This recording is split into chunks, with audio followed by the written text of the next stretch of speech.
Es dziedāšu tev savam ķēniņam. Mana dvēseli ilgojas pēc tavas palīdzības, un es paļaujos uz taviem vārdiem. Slavēts, kas nāk tā kunga vārdā, Oziāna visaugstākās debesīs. Klausies, draudze, tā saka tas kungs. Redzi, šis ir mans kalps, kam es palīdzu, mans izredzētais.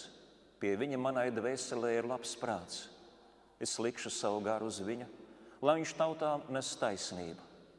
Mūsu sods bija uzlikts viņam mums par pestīšanu, ar viņa brūcēm mēs esam dziedināti.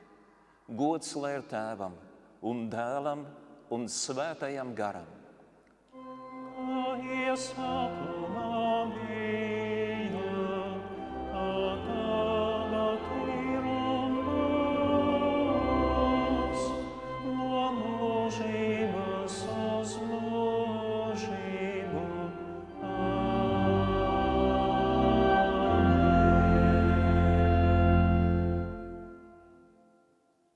Ja mēs sakām, ka mums nav grēka, mēs maldinām paši sevi un patiesības nav mūsos.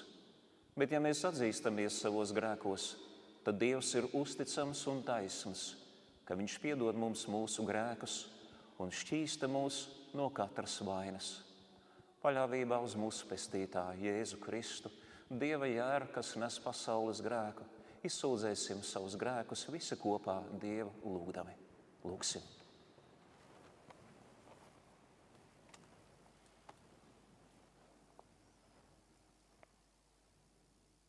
Visu spēcīgais Dievs, sirds žēlīgais Tēvs, es, nabaga grēcinieks, tev sūdzu savus grēkus, ar ko esmu apgrēkojies domās, vārdos un darbos, un ar ko gan esmu pelnījis tavas dusmas un sodu laikā un mūžībā.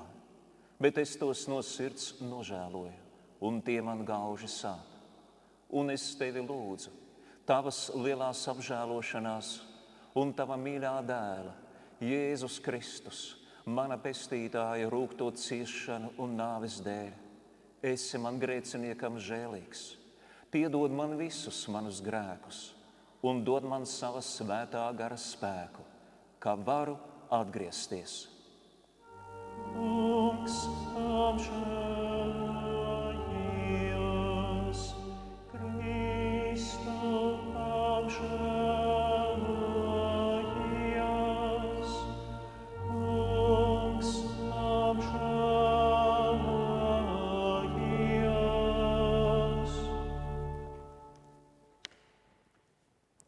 Ja nu šī ir tava patiesa grēku sūdzēšana un lūgšana, tad atbildi sacīdams jā. Kad jūs savus grēkus nožēlodami, ticībā paļaujoties uz mūsu pestītāja, Jēzus Kristus krusta nopelnu, no saviem grēkiem gribat atstāties un Dieva svētajam prātam paklausīt, tad uz tādu jūsu grēku sūdzēšanu un lūgšanu, kā aicināts un iecelts Dieva vārda kalps, es jums paslinu Dieva žēlastību un apliecinu pēc kunga Kristus pavēles, ka visi jūsu grēki jums piedoti. Tēva, dēla un svētā gara vārdā. Āmen.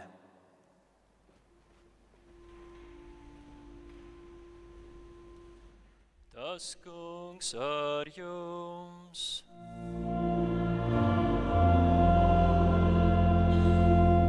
Lūksim. Visspēcīgais mūžīgais Dievs, Tu, kas lika mūsu pestītājam pieņemt cilvēka miesu un piedzīvot krustu, un tā pasaulē devi pazemības paraugu. Mēs tevi lūdzam, dod žēlīgi, ka paliekam pie viņa pacietības piemēra un varam kļūt līdzdalīgi pie viņa augšām celšanās. To lūdzam caur mūsu kungu Jēzu Kristu tavu dēlu, kas ar tevi svētā gara vienībā dzīvo un valda Dievs no mūžības uz mūžību.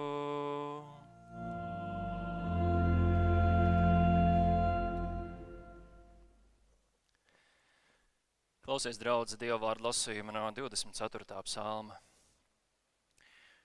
Tam kungam pieder zeme un viss, kas to piepilda. un viss, kas uz tā dzīvo. Jo viņš zemi virs jūras nostiprinājis un to pacēlis virs ūdeņu straumēm. Kas drīkst kāpt tā kunga kalnā, un kas stāvēs viņa svētajā vietā? Kam nenozīdzīgas rokas un skaidra sirds, kam prāts nenesas uz nīcīgām lietām, un kas ar viltu nezvērē. Tāds dabūs svētība no tā kunga un taisnība no Dieva, sava pestītāja. Tāda ir tā cilts, kas pēc tā kunga vaicā, kas meklē Jēkaba Dieva vaigu. Jūs vārti paceliet savas palodas un topiet augstākas. Jūs mūžīgās durvis, lai godības ķēniņš ieiet. Kas ir šīs godības ķēniņš? Tas kungs, stiprs un spēcīgs. Tas kungs varens cīņā. Jūs vārti paceliet savas palodas un topiet augstākas. Jūs mūžīgās durvis, lai godības ķēniņš ieiet. Kas ir šis godības ķēniņš? Tas kungs Cebauts. Tas ir šīs godības ķēniņš. Āmen.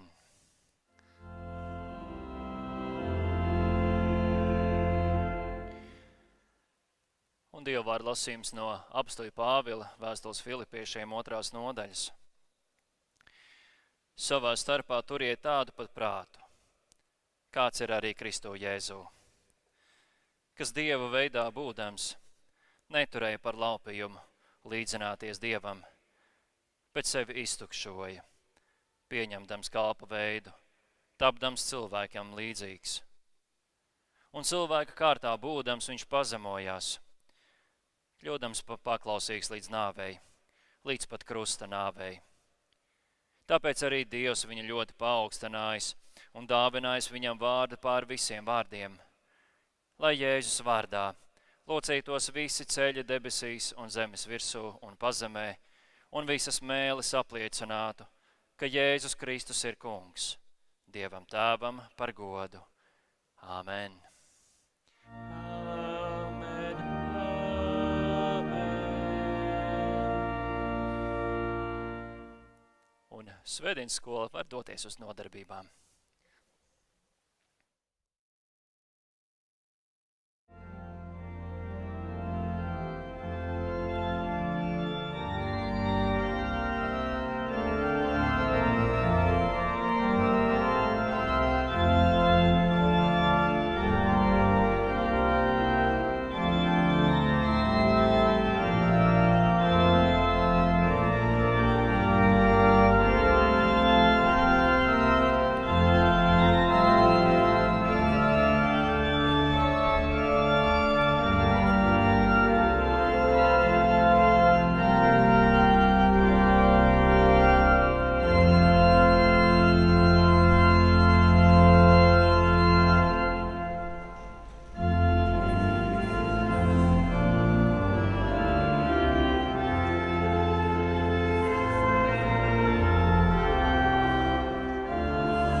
Žēlastība jums un miers no Dieva mūsu Tēva un Kunga Jēzus Kristus.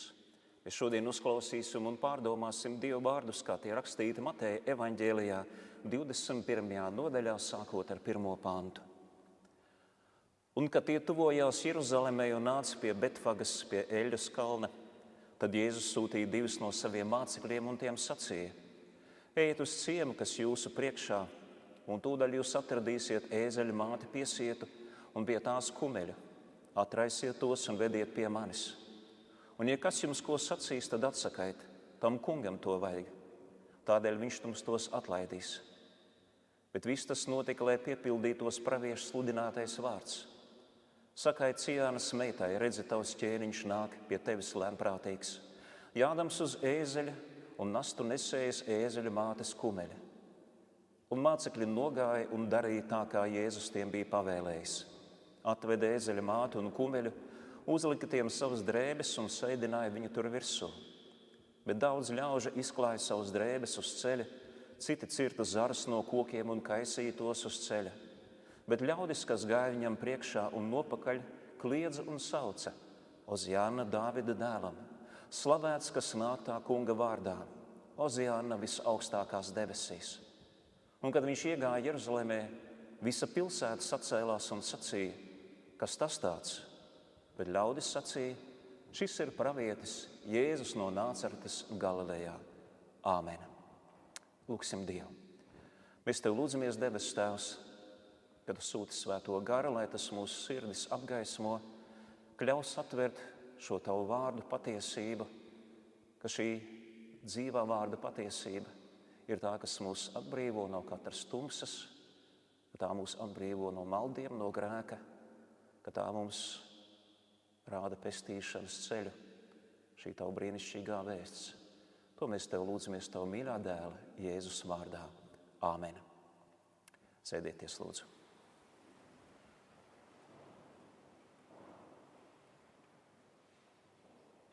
Cik liels ir kontrasts starp laicīgām varām un to godību un varas izrādīšanu un Jēzu. Cik liels ir kontrasts starp mūsdienu slavenībām, kuras vēlās, lai viņus sagaidītu ar godu, ar sarkaniem paklājiem, ar spožām gaismām, ar mēdīju kamerām, un starp Jēzu. Jā, liels bija kontrasts starp Romas impēriju un Jēzu, starp Ponciju Pilātu un Jēzu, kas ieradās apmēram tādā pašā laikā uz Lieldienu svētkiem, ko jūdi sauc par Pashu, un ir audzētās maizes svētkiem, kas turpinās 3 dienas. No rietuma puses Jeruzalemē, tā vēsturnieka apraksti, iejāja Poncijas Pilāts ar papildus karavīru vienību, lai nodrošinātu kārtību šī Lieldienu svētku laikā, lai gadījumā nenotiktu kaut kas nepatīkams Romas impērijai. Protams, ar visām Romas impērijas varas zīmēm, ar standartiem, ar zirgiem, ar garnizonu karēviem, spožās dārgās bruņās, ar taurēm, kas signalizēja, ka šeit ir Roma. Jā, jūdu tauta gaidīja Mesiju atnākam, un romieši zināja, ka jūdi ir spējīgi ne tikai uz kādu vietēju dumpi un sacelšanos, bet arī ar uzvaru. Kādu pāris gadsimtus apmēram atpakaļ pagātnē jūdi izcīnīja paliekošu uzvaru pār Seleukīdu impēriju, kas ir aprakstīts Makabeju grāmatās.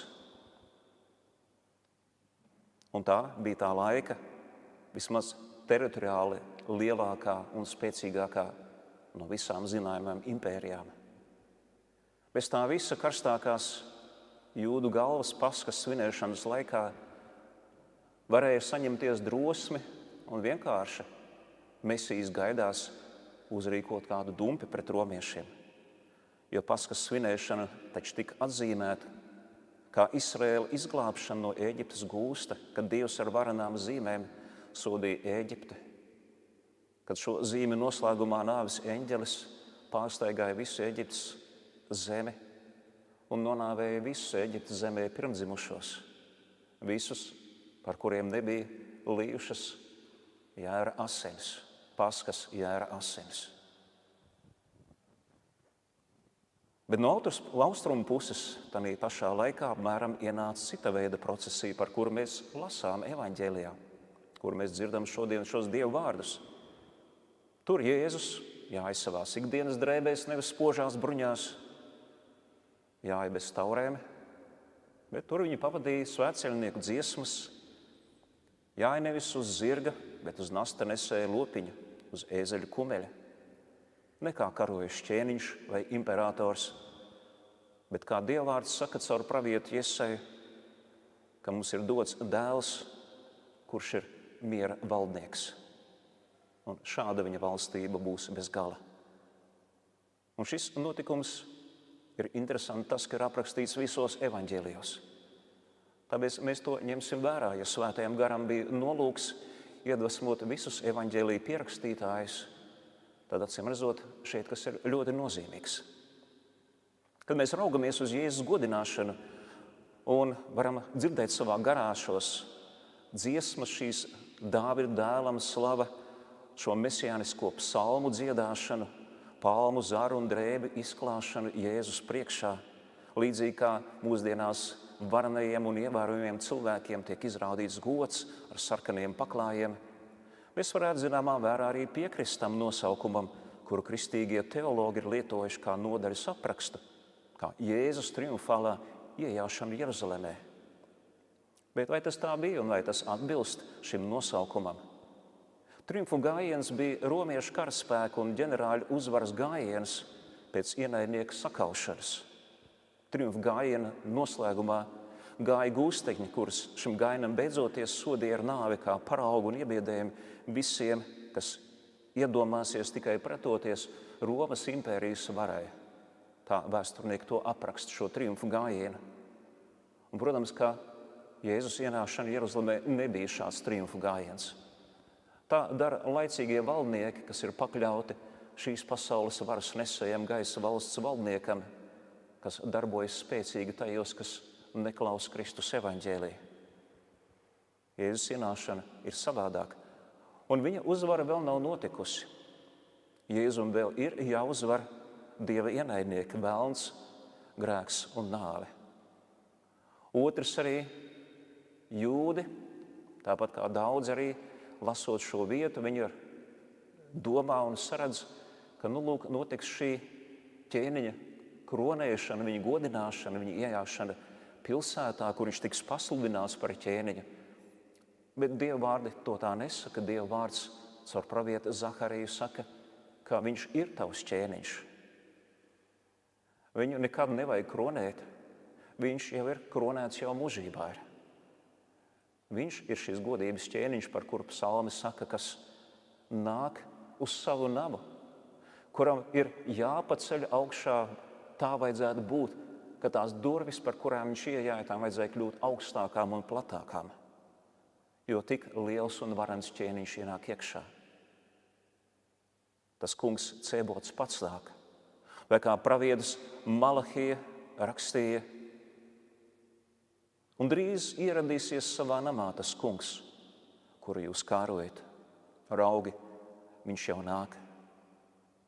Ja Kristus ienāk savā namā, Kristus ir ķēniņš. Tas ir Dieva nams. Kristus ir Dievs.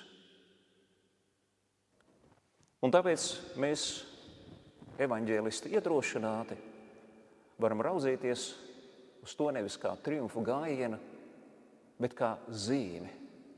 Zīme Izraēla tautai un mums, kristiešiem, kas to pārdomās, kas to gribēs saprast un gribēs redzēt, vai tas kungs, kam mēs sekojam, Dievs, kam mēs ticam, ir arī tas, kas ir pasaules radītājs, kas ir šis Izraēla ķēniņš, kuram apsolīta mūžīgā valstība, lai mēs to arī tā ieraudzītu, kā zīme. Pravietis Zaharija 9. nodaļā mēs lasam 9. pantā pravietoja. Līksmo varen Ciānas meita, klaigā Jeruzalemes meita. Redzi, tavs ķēniņš pie tevis nāk.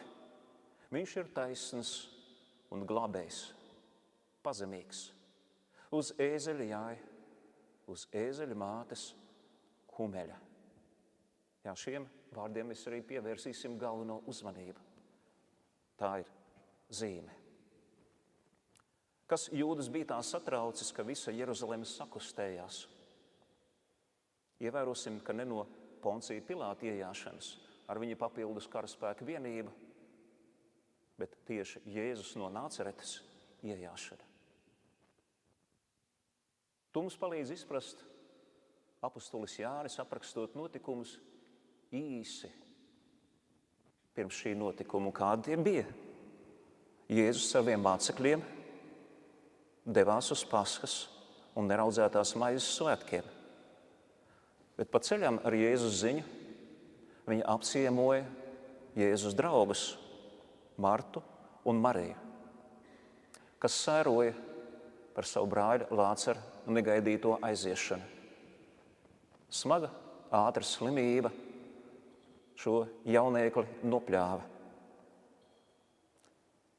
Un, kad Jēzus ieradās pie Martas un Marijas Betānijā, pilsētiņu netālu no Jeruzalemes, Lācars jau 4 dienas atradās kapā, un viņu ķermeņa stāvoklis bija tāds, par kuru jūdi saka, ka viņš jau slikti ož.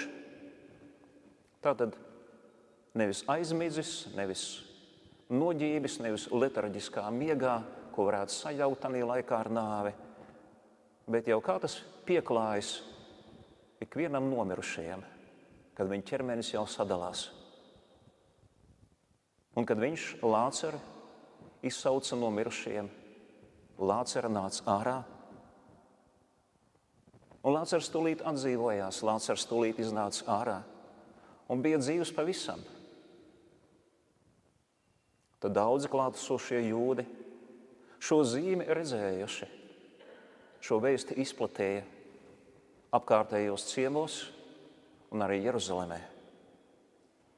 Viņi lika aizdomāties, ka Jēzus tiešām varētu būt šis ilgi gaidītais Mesija, ķēniņa Dāvida atvase, ko pravieši ir apsolījuši, ko Dievs bija solījis Dāvidam, ka viņš sēdinās uz viņa troņa, lai tas valdītu mūžīgi mūžos.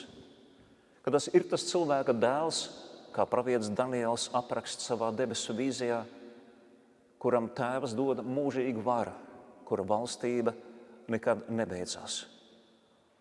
Un lūk, viņi sāk saprast, tas iespējams ir šis Mesija, un šī ziņā viņi nekļūdījās. Bet viņi cerēja uz to, ka sāksies Izraēlam šis zelta laikmets, kad izbeigsies Izraēla apkaunojums un pagānu laiki būs beigušies, un tā viņš šo vēsti izplatīja gan svētceļnieku, gan Jeruzalemes iedzīvotāju vidū. Un to arī dzirdēja Jēzus reliģiskie pretinieki, farizēju un saduķēju sektu piederīgie. Viņi sasauca augsto tiesu, ko sauc par Sinedrijs, un sacīja šādu paziņojumu. Ja mēs atļausim tam tā turpināties, visi sāks ticēt viņam. Un tas bija ļoti svarīgi un nozīmīgi. Kāpēc? Tāpēc, ka viņi iepriekš bija cītīgi pūlējušies Jēzu apsolīt kā krāpnieku, ka viņš patiesībā nevienu nav dziedinājis, nec aklos, nec tīzlos, nec kurlos, nec mēmos. Ka tā ir tikai krāpšana, tā ir schēma. Viņi bija apsūdzējuši, ka Jēzus šos brīnumus dara ļauno garu virsnieka Belcebūla spēkā. Bet ko lai dara ar šo zīmi? Kad cilvēks 4 dienas atradās jau kapā miris, ka to nevar nosimulēt, ka tam ir pārāk daudz liecinieku. Liecinieki, ka viņš bija miris un ka ir augšām celies. Kam lai to pieraksta? Krāpniekam? Vai to var pierakstīt Sātanam? Vai Sātans tiešām varētu atdzīvināt no mirušajiem? Un, protams, atbilde nē. Tas nav iespējams. Mirušā augšām celšanos nevar nokrāpt, kad viņš jau ir pa īstam miris. Un Sātans nespēja nevienu dzīvu darīt, jo viņš nav dzīvības kungs. Tikai Dievs, tikai vienīgi visas pasaules radītājs var augšām celt to, kas ir neatgriezeniski miris, jo Dievam visas lietas ir iespējamas. Un tieši šāpēc par šo zīmi viņi satraucās visvairāk nekā par visām daudzām tūkstošām citu zīmi, kas tika darīts Izrēlā. Jo viņa propaganda spēja panākt to, lai Jēzu neievērotu. Un līdz pat šim brīdim mēs dzirdam šos vārdus. Tas ir Jēzus no Nācerets pravietis. Viņi vēl nesaka Mesija, viņi saka vēl pravietis. Bet šo zīmi viņi nekādīgi nespēja apstrīdēt. Un tāpēc viņi sāka plānot Jēzu nonāvēt. Redziet, tiem, kas kungam Kristum negrib ticēt, tie, kas nemeklē pestīšanu, tiem, kuriem nav vajadzīga grēka piedošana un izlīgšana ar Dievu, vienmēr atcerēsimies. Viņus nepārliecinās arī tad, kā Jēzus saka, ja kāds celsies augšā no mirušajiem. Tāda zīme bija attiecībā uz Lācaru, un vēl joprojām tā pati zīme attiecās uz Kristu. Un, protams, vienīgā alternatīva tad palika ticēt, ka Kristus patiešām ir Dievs, kā viņš to mācīja, un ka šīs zīmes, ko viņš darīja, ir zīmes no Dieva. Un to Dieva pretinieki nevarēja pieļaut. Mēs redzam, kā Jēzus ir kļuvis šajā laikā, šo 3 gadu laikā par klupšanas zīmi, ka tiem, kas apgalvoja, ka viņi tic uz Dievu, ka viņi tic un gaida Mesiju, Kristus kļuva par klupšanas akmeni viņiem, parādīdams, ka viņi nedz tic, nedz arī viņi gaida Mesiju. Nedz viņiem ir vajadzīga grēka piedošana. Viņam nav vajadzīgs izpircējs. Viņi Dieva vietā bija cēluši savu elku.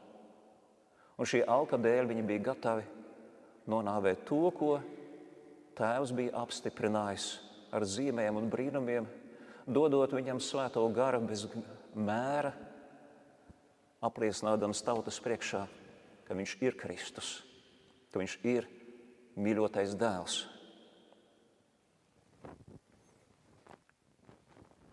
Bet mēs atgriezīsimies tagad atpakaļ, saprasdami, kāpēc viņi šo brīnumaino gājienu šādā veidā darīja. Ka iepriekš Jēzus vienmēr bija iegājis nepamanīts, un viņš īpaši bija piekūdinājis nevienam nestāstīt par kādiem īpašiem brīnumiem, īpašām zīmēm. Bet šeit viņš neko nesaka vairāk. Kāpēc? Tāpēc, ka viņš zina, ka viņš patiešām ir ķēniņš. Viņš zina, ka viņam pieder visa zeme un debesis. Viņš to zina. Bet viņam šis gājiens nav vēl triumfa gājiens. Šis gājiens viņam ir uz triumfu, kas reiz notiks. Bet vispirms sāksim par to, ka viņš ir taisnības ķēniņš, taisns. Interesanti viena lieta, ko teologi apraksta, ir, ka šī dienā, kad Jēzus iejāja Jeruzalemē, tā bija diena, ka cilvēki sāka nest savus jērus, paskas jērus, lai priesteri pārbaudītu, vai viņi ir nevainojami. Vai tie ir gadu veci, tātad jēri, vīriešu kārtas, bez jebkādas fiziskas vainas. Un ka tur priesteriem esot bijis šis ļoti aizņemtais laiks, tātad certificēt, varētu teikt, tos paskas jērus, kurus tauta bieži vien iepirka turpat Jeruzalemē, lai viņi būtu savās miesās nevainojami un lai viņu derētu saskaņā ar to kungu bauslību būt par paskas upuri Paskas mīlestā. Kristus tātad ieradās Jeruzalemē, lai arī taptu novērtēts pats par sevi. Kādā veidā, kad tas kungs viņu novērtētu. Tātad viņš nāk uz savu namu un tiek stādīts priekšā saskaņā ar bauslību, kā nevainojams Dieva jērs, kas ir šis īstais Paskas jērs. Tas jērs, ar kuru asinīm tiek glābta tauta, kur izlieto asiņu, kur nāves dēļ. Un tālāk šis jērs tiek ēsts, kas arī ir kā simbols tam nākamajam, tam žēlastības un dzīvības mīlestam, kur kungs Kristus pēc savas krusta nāves, savu miesu un asinis, kas upurētas pie krusta Golgātā, mūsu izpirkuma labā, mūsu izlīguma labā ar to kungu mūsu Dievu, ka to viņš tad arī dos mums kā šo dzīvības ēdienu, ka šis vakarēdiens, ko mēs saņemam dievkalpojumā, ir šī īstā Pasha, kur Dieva jēra svētās un dārgās asins viņa miesa dod mums dzīvību. Arī interesanti, gluži tāpat kā šī bauslības ieceltajā mīlestā, kas bija zīme Kristuma, kad arī mēs nākam arī draudzē un līdzīgi. Mēs to saņemam savās līdzīgi, kā jūdiem vajadzēja to saņemt, apģērbtiem, apjūstiem, ar sandalēm apēlušies, gatavi ceļam, gatavi iziet. Mēs arī esam ietērti šādā veidā caur kristību, Kristus taisnībā. Mēs esam gatavi aizceļot prom no šīs pasaules. Mēs to saņemam nevis laiski, bet steigā, steigdamies pie žēlastības troņa, pie dzīvības kausa un dzīvības maizes, apliecinādam arī savu gatavību. Šī zeme nav paliekošas mājas. Mums nākamā valstība, uz kuru mēs ceram un gaidām, lai mēs vienotos kopā ar savu pestītāju, tad nu ir mūžīgi. Un lūk, tātad šī dienā, kur tika novērtēts Dieva jērs, mūsu kungs, mūsu pestītājs Jēzus Kristus, kā taisnais. Viņš ir taisns. Viņš ir nevainojams. Viņš ir absolūti svēts. Ja, kas varēs kāpt tā kunga kalnā, atceramies psalmu vārdus varbūt, kam nenoziedzīgas rokas, kam šķīsta sirds. Mums tāda nav. Nevelti mēs grēkus sūdzam. Mūsu šķīstīšana notiek jēra asinīs. Mūsu daudzkārtie grēki, ko tagad vēl darām, un ar ko esam pelnījuši, kā apliecinām Dieva dusmas un sodu laikā un mūžībā, ar kuriem mēs apbēdinām svēto garu ikdienas. Tikai Kristus Jēzus nopelnā viņa izlietajās asinīs. Šīs mūsu vainas tiek šķīstītas, visi grēka netīrumi. Mūsu pārkāpumi tiek apklāti, grēki tiek piedoti, noziegumi izlīdzināti. Tikai tāpēc mēs stāvam Dievu priekšā taisni Kristu, jo Kristus ir vienīgais taisnais, vienīgais svētais, pats no sevis. Mēs esam saņēmuši viņa taisnību. Mēs, kas esam uz Kristus vārdu kristīti, tātad Tēva, Dēla un Svētā gara vārdā, mēs esam ietērti Kristu. Mēs esam taisnoti viņa asinīs. Bet pašiem mums nav šīs taisnības no sevis. Tāpēc ir svētīgs ik viens, kas nāk, lai saņem Dieva žēlastības dāvanas. Svētīgs ir viens, kas nekavējās, kurš nāk uz dievkalpojumu nevis tāpēc, lai viņa dvēseli izjustu kādu labsajūtu pēc dievkalpojuma, kādu harmoniju, kas iestājās viņam pēc tāda garīga piedzīvojuma, bet lai viņa īstais garīgais piedzīvojums būtu tas, ko Dieva vārds saka, ka grēki ir piedoti, ka pārkāpumi ir apklāti, ka Kristus taisnība mums ir piešķirta, ka žēlastības vārds ir atskanējis mūsu dvēselē, kas apliecina, turi drošu prātu, dēls, tavi grēki ir piedoti, turi drošu prātu, meita, tavi grēki ir piedoti. Jo Dieva jērs ir savas svētās un dārgās asinis ir izlējis par tevi un atpircis tevi no Ādama un no tēva tēviem mantotās grēcīgās dzīves. Un tāpēc mēs nākam ar Dieva bijību pie šīm dāvanām, kas mums tiek pasniegtas katru reizi.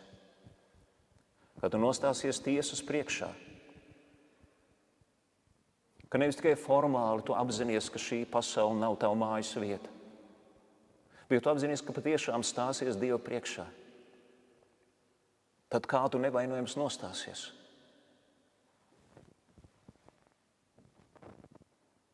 Ko tavs sirds būs meklējusi? Vai viņa būs meklējusi šo Dieva jēru? Vai viņa būs gājusi pie žēlastības troņa, kur Dieva jēra asins ir izliešas, lai mēs saņemtu izlīgumu? Vai tas ir bijis tavs dzīves mērķis nonākt tur, kur ir Kristus? Mūsu augstais priesteris, mūsu aizstāvis, kas tagad pie Tēva labās rokas, mūsu aizstāv. Vēstules ebrejiem autors arī saka, ka viņš ir ne tikai Dieva jērs, kas pasaules grēku nes, bet arī augstais priesteris, svēts un nevainojams, kurš var upurēt par citu grēkiem, kuram nav jāupurē nekas par saviem grēkiem. Un tāpēc, ka viņš ir svēts un nevainojams, viņa priestera amats nebeidzās nekad. Viņš ir mūžīgais priesteris. Un tāpēc uz viņu var droši paļauties, ka taisnais ķēniņš ir reizē arī taisnais upuris un taisnais priesteris. Un cik tas ir brīnišķīgi, ka viņš ir taisnais valdnieks. Mēs taču zinām, kā ir, kad valdnieki ir netaisni. Mēs zinām, ka kaut kas notiek netaisnīgs no tiem, kuriem vara pār mums ir. Ne tikai kā to mūsu sirds izjūt, bet kā arī savā dzīvē mēs beigās to pieredzam un piedzīvojam.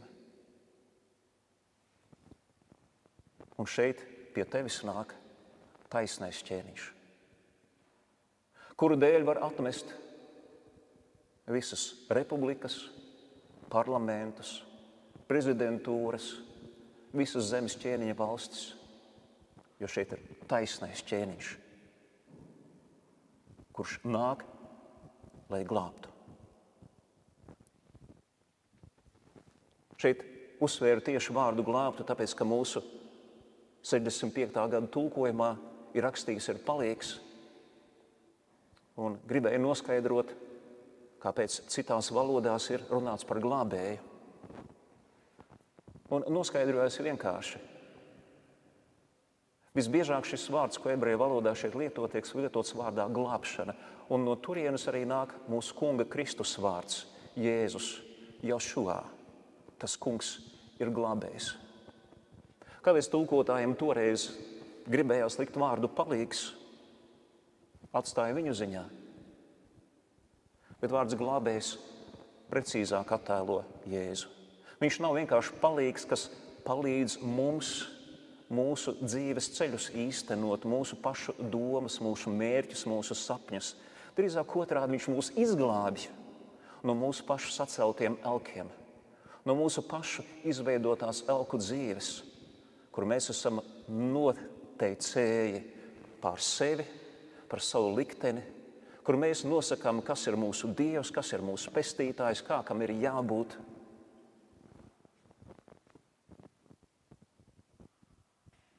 Jā, šo no tā mūsu Dievs ir nācis glābt. Un kāpēc tas tā notiek? Tāpēc, ka mūsu dzīvē visiem ir grēks.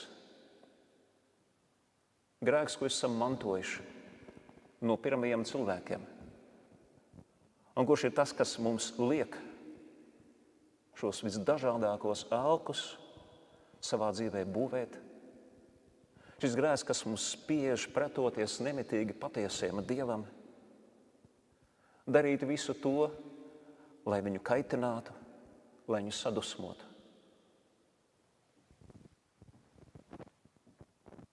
Un beigās ir arī tiesa.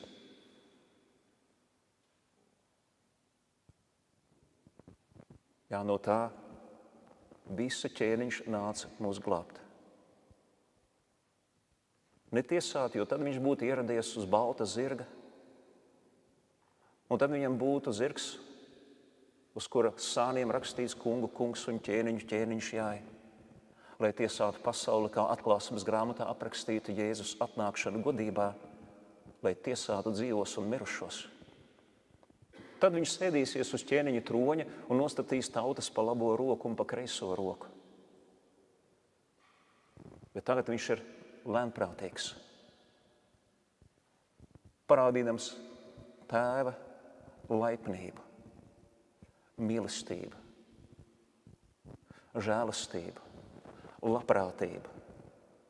Visu to, ko cilvēks nevar piedzīvot,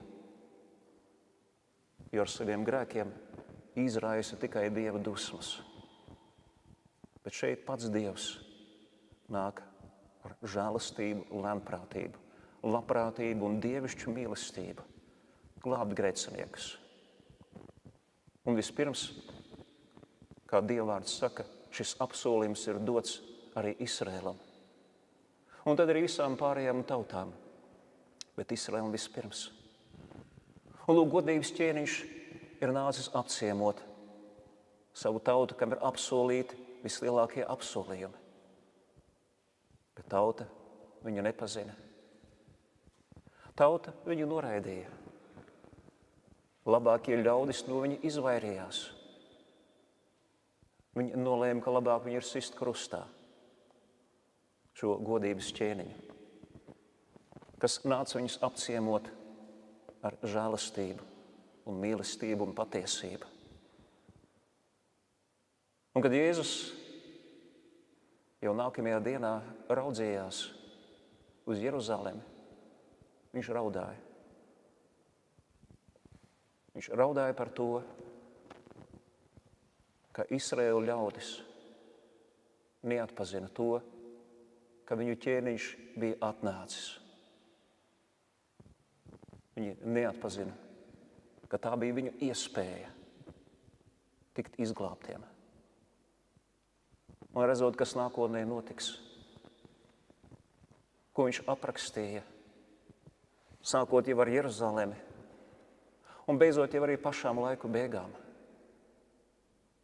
tad mums arī pašiem ir jāsaprot. Šis laiks, kamēr Kristus pie mums viesojās, kamēr viņš valda ar mīlestību un žēlastību mūsu vidū, kamēr viņš valda ar evaņģēlija vēsti, kamēr viņš aicina visas tautas atgriezties no grēkiem un ticībā uz viņu saņemt grēku piedošanu. Ilgoties pēc viņa, pēc šī taisnības ķēniņa.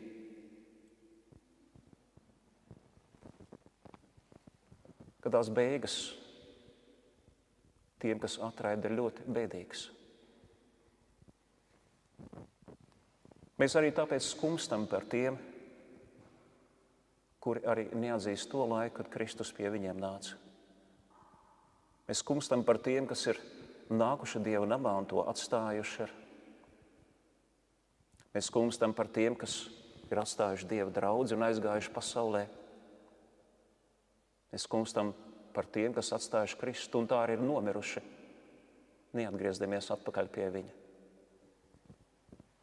Mēs skumstam par tiem, kas vēl tālu projām ir un kurus gaida bēdīgs liktenis. Pēc šīm skumjām vajadzētu arī mūs pārvērst. Mums kļūt cītīgākiem. Cītīgākiem evaņģēlija vēsts sludināšanā. Mūsdienu sabiedrībā nav viegli šo vēstu sludināt, jo liekas, ka šie notikumi ir visi no kaut kāda cita gadsimta, un tā arī viņi ir no cita gadsimta. Bet caur to vēsts vienalga nemainās. Viņa nemainās, ka patiesais Dievs nāca pasaulē glābt grēciniekus, glābt visas pasaules tautas. Jo viņš tik ļoti mīl savu radību, ka ir gatavs pats ciest, mirt par viņu, uzņemties grēku smagumu un grēku vainu, lai tikai izglābtu tos, kas ticēs viņam. Un tāpēc mēs arī šos svētkus nesvinam slepeni, bet atklāti. Tāpēc mēs to saucam no stūriem, no zvaņu torņiem, no liecībām par Kristu, par viņu krustā sisto un augšām celto, liecinot un norādot uz viņu. Lūk, ir tas godības ķēniņš, kas vēl joprojām nāk pie tevis, lēnprātīgs, pazemīgs, taisns un svēts, un viņš ir tavs glābējs. Lai arī šī vēsts tad arī izskan no mūsu sirdīm, mūsu mutēm, un lai ir tā kunga žēlastība, tā tiek saņemta ticīgajās sirdīs. Jēzus vārdā. Āmen. Un visi kopā apliecināsim savu svēto un kristīgo ticību ar apustuļa apliecības vārdiem. Es ticu uz Dievu Tēvu, visu valdītāju, debesis un zemes radītāju, un uz Jēzu Kristu, Dieva vienpiedzimušo dēlu, mūsu kungu, kas ieņemts no svētā gara, piedzimis no jaunavas Marijas, cietis zem Poncija Pilāta, krustā sists, nomiris, aprakts, nokāpis ellē, trešajā dienā augšām cēlies no mirušajiem, uzkāpis debesīs, sēdies pie Dieva, visu valdītāja Tēva labās rokas, no kurienes viņš atnāks tiesāt dzīvos un mirušos. Es ticu uz svēto garu, vienu svētu kristīgu baznīcu, svēto sadraudzi, grēku piedošanu, miesas augšām celšanos un mūžīgo dzīvošanu. Āmen.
Šodien mēs Dievu priekšā pieminam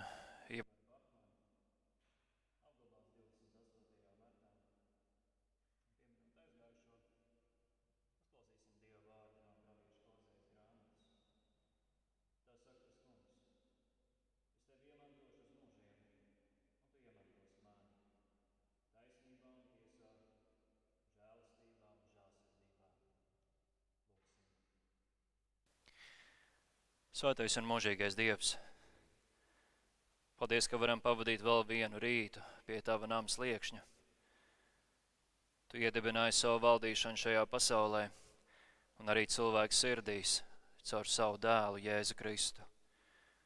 Sūti savu svēto garu, ka arī mēs ar prieku varam uzņemt ķēniņu. Ka arī mēs varētu būt starp tiem, kas ar saviem vārdiem pagodina un apliecina Kristu par kungu, par pestītāju, un ka viņa valstība ir mūsu vidū. Viņā mūžīgais Dievs tu darīs zināmu savu mūžīgo mīlestību uz cilvēkiem. Dod, ka arī mēs Kristos šo mīlestību varam iepazīt, un tajā stiprināti mēs varētu arī doties tālāk arī savos turpmākajos ceļos. Lai Tavs svētais gars no mums neatstājas, bet ar vien nāk mums palīgā. Noņem ļaunas domas, vairo lēnprātību, dari gudrus ar Tavu svētā gara gudrību, šķīstī mūs no visas alkatības, no visas skaudības, no visām dusmām un ienaida, no visas patmielības un lepnuma. Atbrīvo mūs no arvien tiesājošas sirdsapziņas un piepild mūs ar mīlestību pret Tevi un savu tuvāko. Dāvā spēku pretoties kārdinājumiem, apģērb mūs ar to Tavu taisnību, kuru Kristus mums nopelnīja Golgātā, izlejot par mums savas asinis. Un šorīt mēs lūdzam arī par Aināru. Kungs, uzlūko viņu, lai izdodas izārstēties, lai viņiem pietiek spēki iziet visas terapijas. Uzlūko arī Aināru ģimeni, lai tā turas stipra Tavā spēkā. Mēs lūdzam svētī arī Māru, ka arī viņas miesa var piedzīvot Tavu žēlastību, un mēs lūdzam par ikvienu no mums. Dod pazemīgu garu, ka varam atzīt Tavu žēlastību un visu to labo, kas nāk no augšienes. Un mēs lūdzam arī par mūsu valsti, lai valdības darbs nes labus augļus katram no mums un visai mūsu tautai. Mēs lūdzam par mūsu luterisko baznīcu, par baznīcas virsganiem, arhibīskapu Jāni, par bīskapiem Eināru un Hansu, Rinaldu un Uldi. Lūdzam par Ilūgstas draudzi un tās ganu Andi. Un, kungs, arī par mūsu draudzes mācītājiem un viņa ģimenēm. Palīdz mums mūsu uzticamais pestītāju un glābēji, ka dzīvojam Tavā mīlestībā, mirstam Tavā žēlastībā, kā pādusam Tavā mierā.